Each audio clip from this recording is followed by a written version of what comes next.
Hello student, I now start semiconductor. Two types of semiconductor: intrinsic semiconductor, number two, extrinsic semiconductor.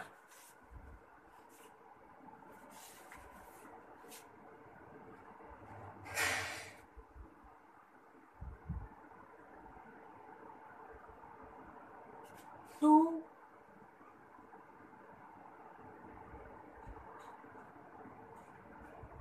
type of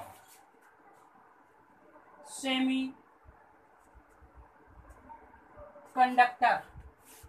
Number one, intrinsic semiconductor.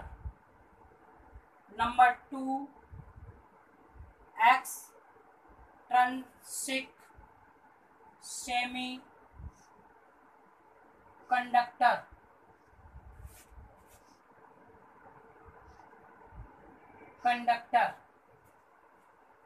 Intrinsic semiconductor, extrinsic semiconductor.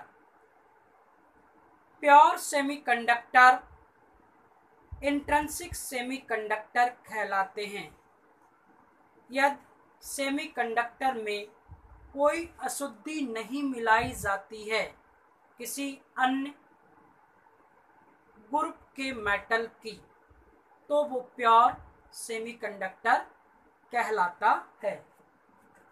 एक student, pure semiconductor is called intrinsic semiconductor. Intrinsic semiconductor. For example, silicon,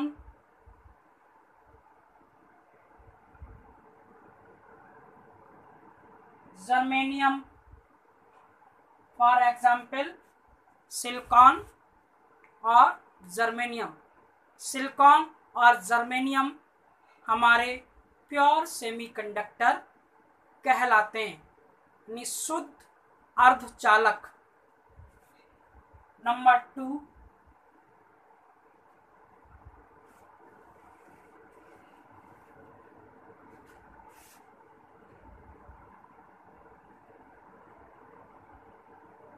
impurity mix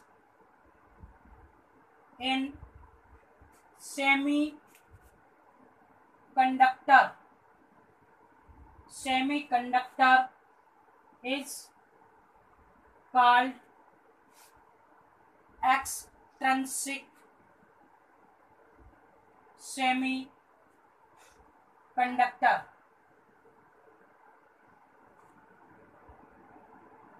semiconductor, यदि pure semiconductor में कोई अशुद्धि यानी कि अन्य metal को मिला दिया जाता है तो प्योर सेमीकंडक्टर अशुद्ध अर्धचालक या एक्सट्रिंसिक सेमीकंडक्टर कहलाता है। ये दो प्रकार के होते हैं। Number one, N type semiconductor. Number two, P type semiconductor. N type semiconductor और पी टाइप सेमी कंडक्टर। जब प्योर सेमी कंडक्टर में फिफ्थ ग्रुप की इम्प्योरिटी मिला दी जाती है तो एन टाइप सेमीकंडक्टर बन जाता है। जब थ्री ग्रुप की इम्प्योरिटी मिला दी जाती है तो पी टाइप सेमीकंडक्टर बन जाता है। तो यानी कि अशुद्धि मिलाने पर यानी कि इम्प्योरिटी मिक्स करने पर सेमीकंडक्टर टू पार्ट्स में डिवाइड हो जाता है, एक एन टाइप सेमीकंडक्टर और एक पी टाइप सेमीकंडक्टर। हमको एक्सप्लेन करना है इंट्रिंसिक सेमीकंडक्टर। देखिए student,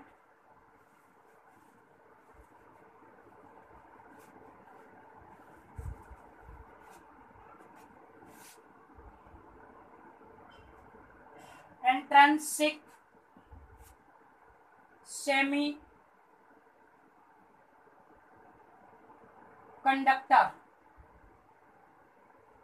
intrinsic semiconductor, intrinsic semiconductor explain करने के लिए हमारे पास सबसे इम्पोर्टेंट या सबसे अच्छे सेमीकंडक्टर जर्मेनियम और सिलिकॉन है। जर्मेनियम और सिलिकॉन के अलावा और भी अन्य एटम्स हैं जो अच्छे सेमीकंडक्टर नहीं कहलाते हैं, जबकि जर्मेनियम और सिलिकॉन सबसे अच्छे सेमीकंडक्टर्स होते हैं। Student, most applicable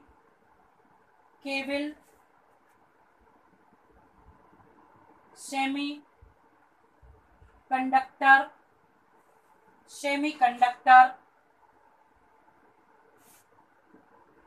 silicon,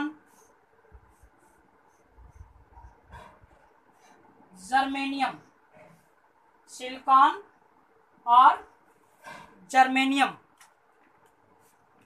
silicon और जर्मेनियम। देखिए स्टूडेंट, सिलिकॉन के केस में एटम में 14 इलेक्ट्रॉन होते हैं, जर्मेनियम के केस में 32 इलेक्ट्रॉन्स होते हैं। Si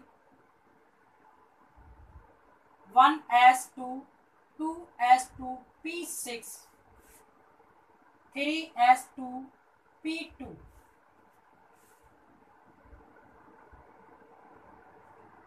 ये हो जाएगा 1s2 2s2 p6 3s2 p6 d10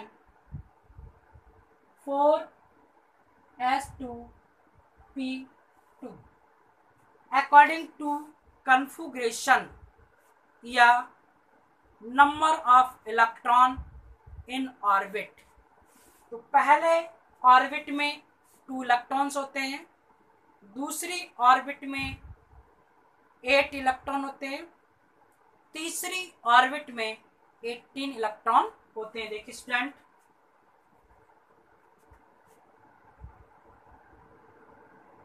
fourteen 1 2 3 4 5 6 7 8 1 2 3 4 silicon atom 32 first orbit, second orbit 1 2 3 4 5 6 7 8, third orbit 18 1 2 3 4 5 6 7 8 9 10 11 12 13 14 15 16 17 और 18, लास्ट ऑर्बिट 4 1 2 3 4 जर्मेनियम एटम। तो स्टूडेंट, हमने सिलिकॉन एटम और जर्मेनियम एटम के लिए इलेक्ट्रॉन कन्फिगरेशन एक्सप्लेन कर दिया। इस कन्फिगरेशन से स्पष्ट है कि सिलिकॉन के केस में और जर्मेनियम के केस में आउटर मोस्ट ऑर्बिट में 4 इलेक्ट्रॉन हैं। देखिए स्टूडेंट, आउटर मोस्ट ऑर्बिट में जर्मेनियम और सिलिकॉन के केस में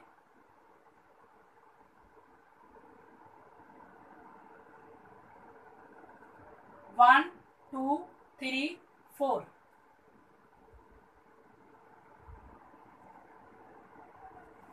1 2 3 4 देखिए स्टूडेंट, जर्मेनियम और सिलिकॉन के केस में आउटर मोस्ट ऑर्बिट में 4 इलेक्ट्रॉन है, जर्मेनियम के केस में भी और सिलिकॉन के केस में।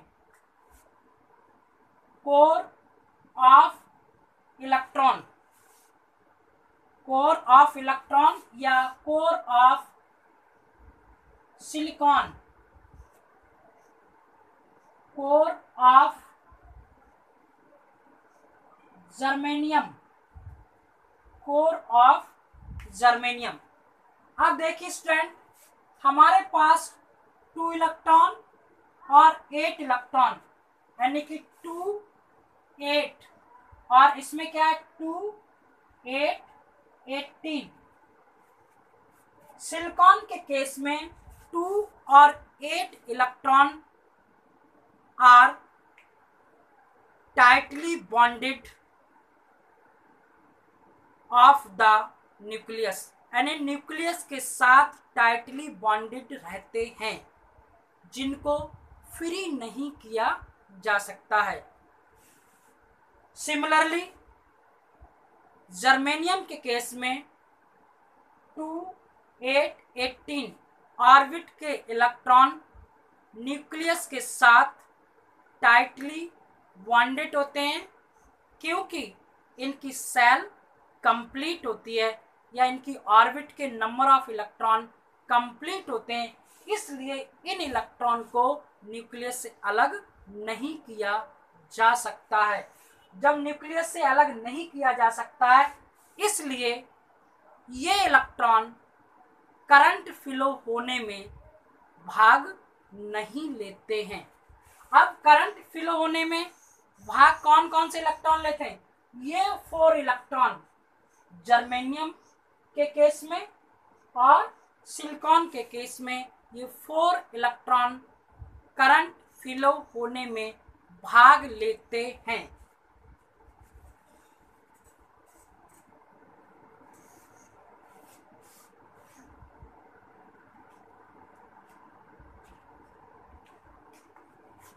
देखिए student, outer most orbit, outer most orbit 4 electron is called as valence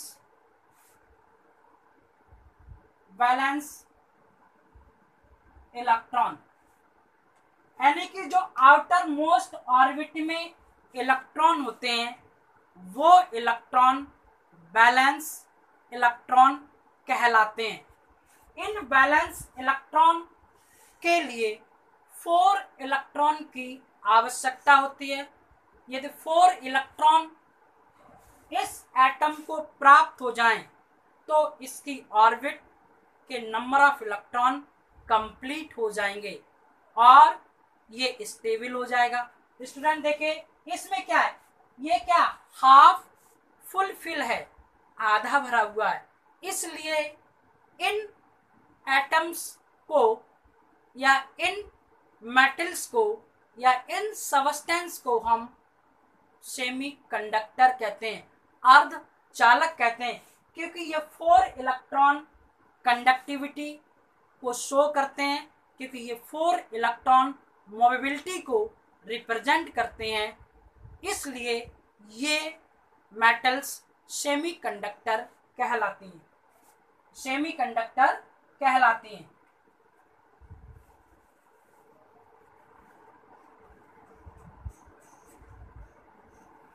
तो 4 इलेक्ट्रॉन हमारे पास क्या है, देखिए स्टूडेंट,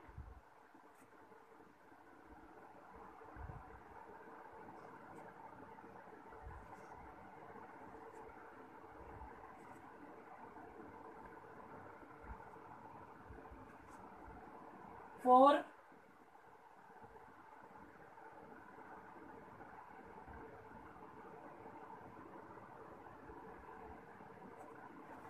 ये 4 वैलेंस इलेक्ट्रॉन ऑफ सिलिकॉन या germanium atoms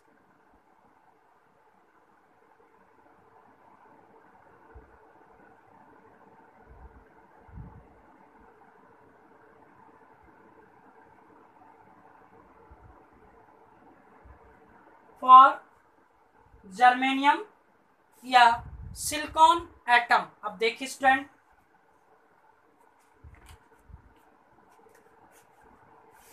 each of the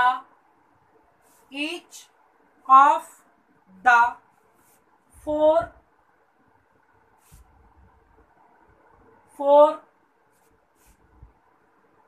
valence electron in silicon atom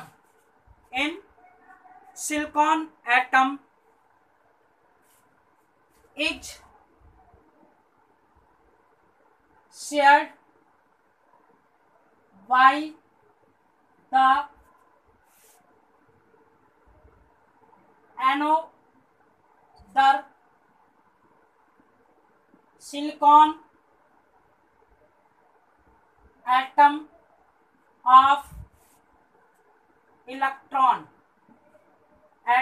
of electron is make 4 electron pair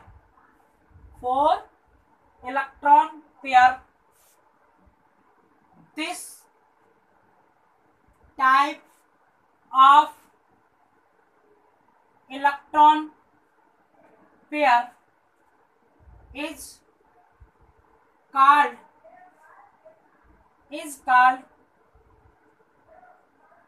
covalent bond. देखिए student, हमने कहा each of the 4 valence electron, यानी कि ये 4 valence electron is silicon atom is shared by another silicon atom of electron. यदि ये 4 valence electron अन्य किसी सिलिकॉन एटम के साथ साझेदारी कर लेते हैं, तो साझेदारी करने पर 4 इलेक्ट्रॉन पेयर बनते हैं। उन 4 इलेक्ट्रॉन पेयर को ही हम कोवलेंट बॉन्ड कहते हैं। यानी कि स्टूडेंट, अगर ये इलेक्ट्रॉन इस तरह से जुड़ जाए तो ये क्या कहलाएंगे? Electron pair. ये कहलाएगा आपका इलेक्ट्रॉन पेयर, और ये कहलाएगा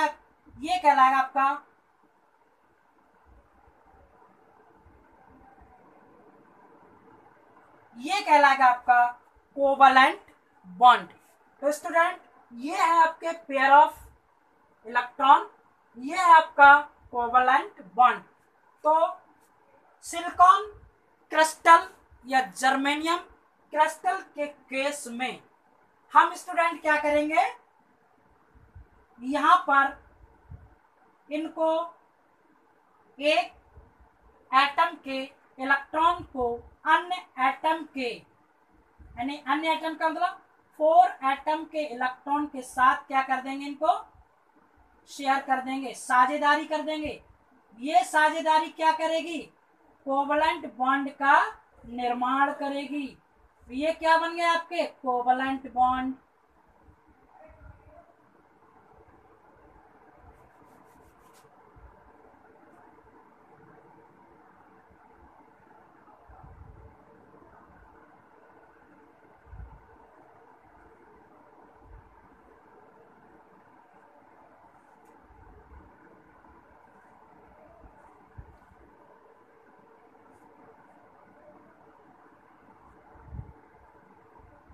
तो ये स्टूडेंट क्या है? आपका क्रिस्टल स्ट्रक्चर ऑफ सिलिकॉन या जर्मेनियम, ये कहलाएगा आपका सेमी कंडक्टर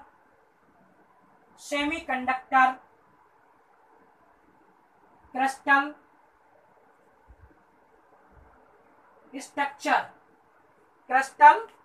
स्ट्रक्चर। अब देखिए स्टूडेंट, ये 4 इलेक्ट्रॉन अन्य एटम के 4 इलेक्ट्रॉन के साथ साझेदारी करके इस एटम ने अपनी ऑर्बिट को कंप्लीट कर लिया। कहने का मतलब यह है कि इस एटम की ऑर्बिट में 8 इलेक्ट्रॉन, कितने? 8 इलेक्ट्रॉन कंप्लीट हो गए। जब किसी ऑर्बिट में 8 इलेक्ट्रॉन कंप्लीट हो जाते हैं तो उसके पास कोई फ्री इलेक्ट्रॉन नहीं होगा। अब इस क्रिस्टल स्ट्रक्चर में कोई भी फ्री इलेक्ट्रॉन प्रेजेंट नहीं है। जब कोई फ्री इलेक्ट्रॉन प्रेजेंट नहीं है, इसका मतलब है इसके 8 electron are complete, no present of free electron. इस केस में या इस कंडीशन में ये क्रिस्टल 0 टेम्परेचर पर, यानी कि एब्सोल्यूट 0 टेम्परेचर पर सेमीकंडक्टर एक इंसुलेटर की तरह बिहेव करेगा। यानी कि 0 टेम्परेचर पर ये इंसुलेटर बन जाएगा। देखिए student,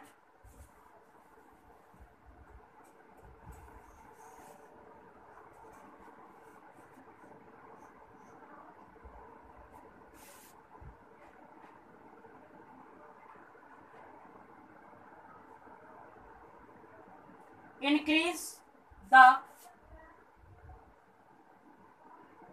temperature in term of thermal energy। अगर इस क्रिस्टल स्ट्रक्चर के टेम्परेचर को इंक्रीज करते हैं, इसका मतलब है वहां पर हम थर्मल एनर्जी बढ़ा रहे हैं। जब थर्मल एनर्जी बढ़ती है तो वो thermal energy in pair electron को प्राप्त हो जाती है। तो ये क्या कहलाते हैं स्टूडेंट? सॉरी, ये क्या हो गए आपके पेयर इलेक्ट्रॉन, ये हो गया आपके बैलेंस इलेक्ट्रॉन। ये क्या हो गया आपका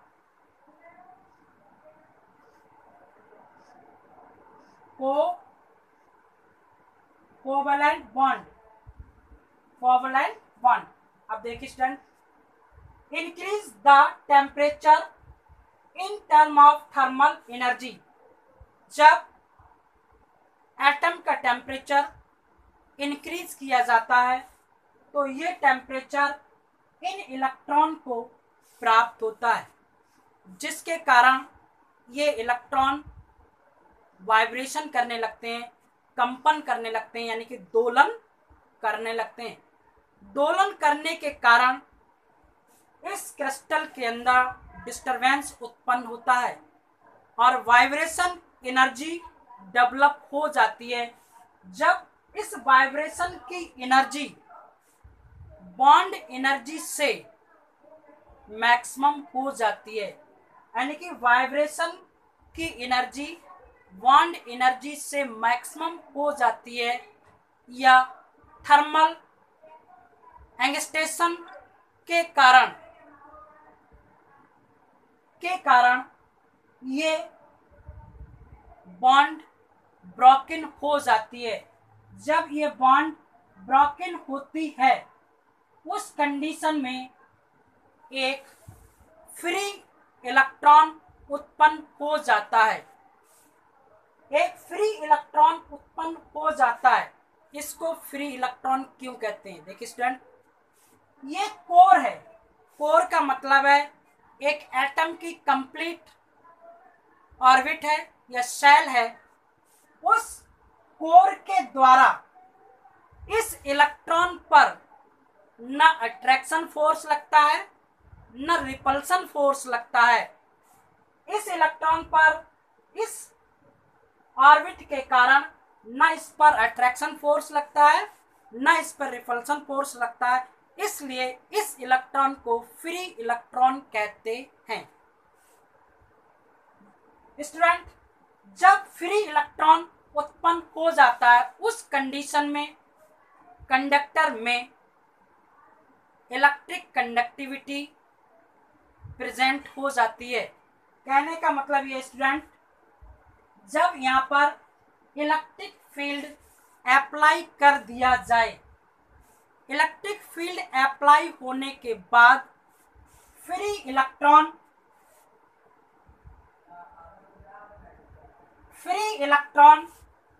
पॉजिटिव इलेक्ट्रॉन की ओर मूव करता है, यानी कि इस इलेक्ट्रोड की ओर मूव करेगा।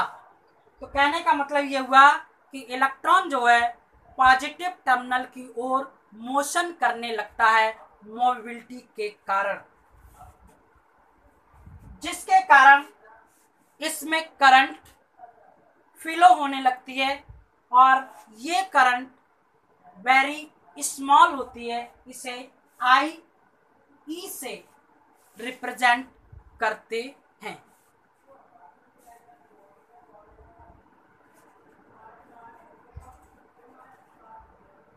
नेक्स्ट पॉइंट स्टूडेंट, जब थर्मल एनर्जी इंक्रीज होती है उस कंडीशन में बॉन्ड टूटता है, एक फ्री इलेक्ट्रॉन उत्पन्न हो जाता है। जिस जगह से यानी जिस प्लेस से इलेक्ट्रॉन जाता है वहां पर एक वैकेंट स्थान, एक खाली जगह उत्पन्न हो जाती है।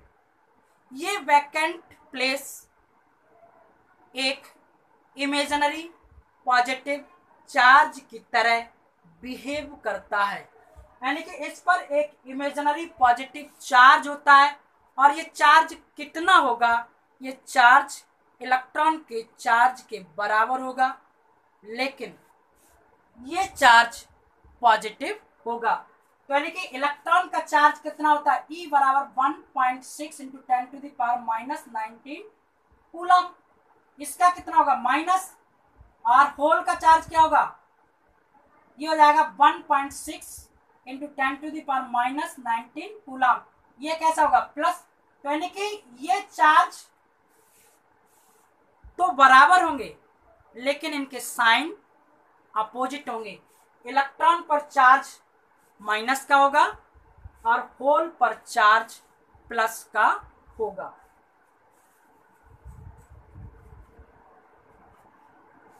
अब होल उत्पन्न हो गया। होल उत्पन्न होने के बाद होल एक पॉजिटिव चार्ज का सेंटर होता है, एक पॉजिटिव चार्ज सेंटर होता है जिस पर मैक्सिमम जो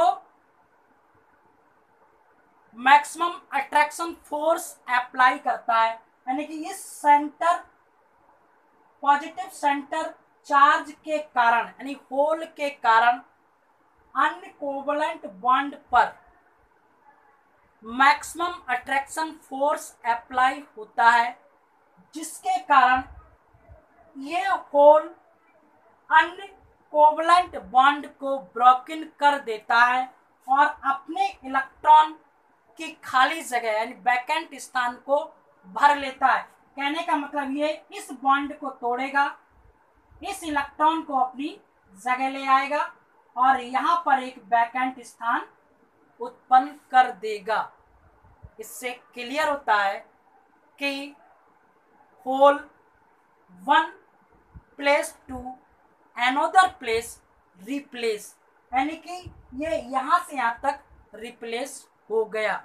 तो ये प्रोसेस अनशेयर इलेक्ट्रॉन के साथ कंटिन्यू लगातार होता रहता है, जिसके कारण यहाँ एक पॉजिटिव आयन या पॉजिटिव चार्ज उत्पन्न हो जाता है। जब इस पर इलेक्ट्रिक फील्ड जब इस क्रिस्टल पर इलेक्ट्रिक फील्ड अप्लाई किया जाता है तो ये होल्स नेगेटिव टर्मिनल की ओर अट्रैक्ट हो जाते हैं। देखिए स्टूडेंट, प्लस होल है, ये प्लस, ये माइनस टर्मिनल, ये इसकी तरफ अट्रैक्ट हो जाएगा। तो कहने का मतलब है इलेक्ट्रॉन पॉजिटिव की तरफ और होल इलेक्ट्रॉन पॉजिटिव की तरफ और होल नेगेटिव की तरफ अट्रैक्ट हो जाते हैं। इसका मतलब है इलेक्ट्रॉन माइनस टर्मिनल से रिपल्सन फोर्स अप्लाई होता है और होल पर पॉजिटिव टर्मिनल से रिपल्सन फोर्स अप्लाई होता है, जिसके कारण एक करंट फ्लो होती है। इस करंट को होल करंट कहते हैं। इसे IH से रिप्रेजेंट करते हैं। ये करंट दोनों होल करंट और इलेक्ट्रिक करंट सम्मिलित होकर एक वेरी स्मॉल करंट इस क्रिस्टल में उत्पन्न करती हैं, जो वेरी स्मॉल होती है। और इस करंट की हेल्प से कोई वर्क नहीं किया जा सकता, इसलिए इसमें यह शो किया गया है कि एक कंडक्टिविटी को शो करता है। देखिए स्टूडेंट,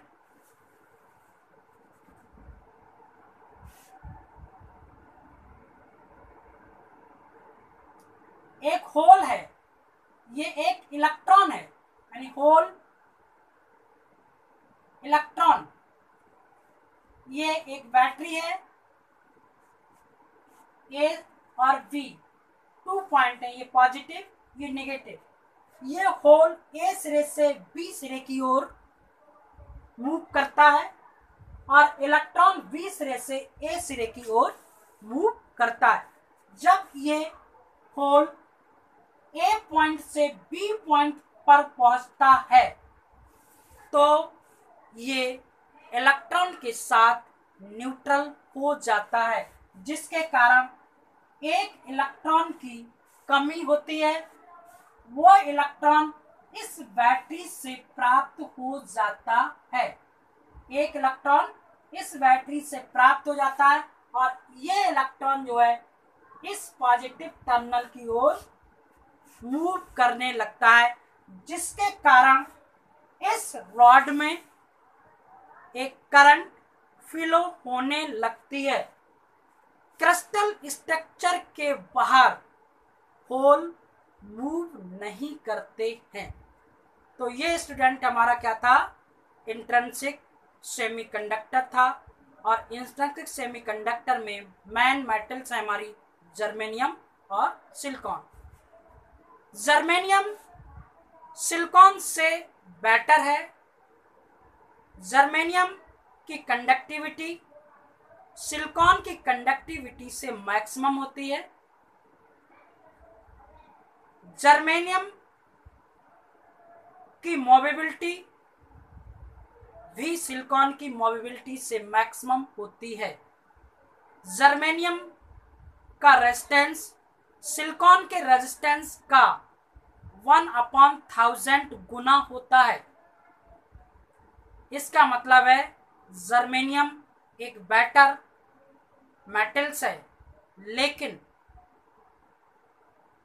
सबसे ज़्यादा यूज सिलिकॉन की जाती है।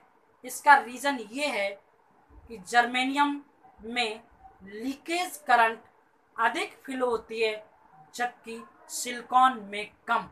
इसलिए सिलिकॉन बेटर है अकॉर्डिंग टू जर्मेनियम। इसलिए आजकल टेक्नोलॉजी में सबसे ज़्यादा सिलिकॉन का यूज होता है, चाहे पीएन जंक्शन बनाया जाए, चाहे डायोड बनाया जाए, चाहे मॉसफेट बनाया जाए, चाहे आईसी बनाई जाए, चाहे कंप्यूटर इंटीग्रेटिंग सर्किट बनाया जाए, हर जगह जर्मेनियम की एक चिप होती है जिसको सिलिकॉन कहते हैं, और इस सिलिकॉन के द्वारा बड़ी सी बड़ी डिवाइसेस, बड़े से बड़े एपरेटस को चलाया जाता है। इसलिए ये very important of the substance या metals of semiconductor. Semiconductor is the very useful. So student, my channel subscribes and my video likes.